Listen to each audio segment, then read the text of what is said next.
Bismillahirrahmanirrahim. Assalamualaikum warahmatullahi wabarakatuh. My name is Risdayanti and I'm from the 86th semester.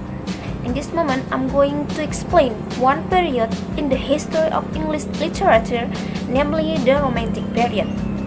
Well, the Romantic period occurred between the end of the 18th century to the beginning of the 19th century.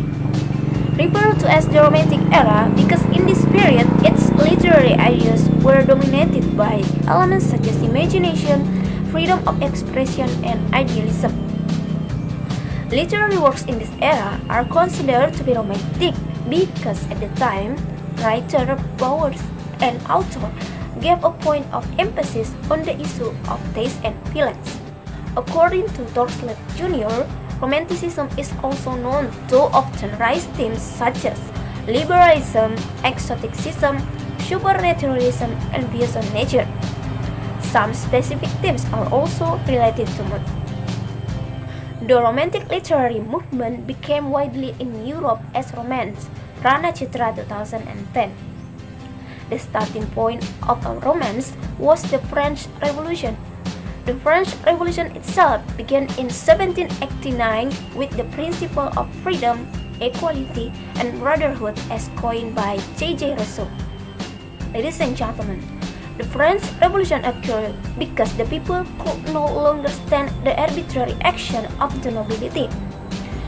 Absolute, the royal power and tax burden that burden the people make the people more burdened. In addition, the economy downturn in France due to extravagance by the nobility, the absence of legal certainty, as well as the striking differences between groups of people also become a motivation for people to overthrow the throne. Another factor driving the flow of romance in this century is the Industrial Revolution. The Industrial Revolution began with the invention of the steam engine by James Watt in 1765. Since that discovery, another machine was born gradually. Of course, this has both positive and negative effects. The positive impact is that humans can be helped by using machines, more efficient production activities, and the rapidly developing economy. But on the other hand, the Industrial Revolution also caused harm to society. With the invention of machines, the work normally done by humans is replaced by machines. Automatically, in that era, many people become unemployed. The effect of unemployment is to make many poor people starve and ultimately force children to come to work to make a living. At the time, nature in England especially experienced many changes, including pollution everywhere, clouds darkening due to the smoke from the factory chimneys with large amounts spread in the sky. We can imagine in that era, the natural situation in England was very bad. Therefore, it is not uncommon for poets of that era to have themes about poor people and love of nature. Ladies and gentlemen, the most visible feature of literary work here is love of nature, freedom, and feeling. Quote from a book by Smector, 1974, the majority of the literary work in the Romantic era received a source of inspiration from nature. Love for nature is very closely related to a deep sympathy for the rural people and low society growth.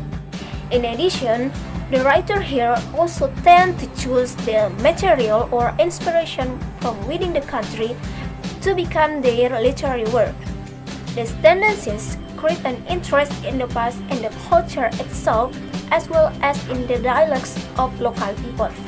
The reason why the writer prefer to make literary work that contain outpourings of feelings is because the French Revolution. They empathized with the French people there because they were oppressed and not treated arbitrarily by their king.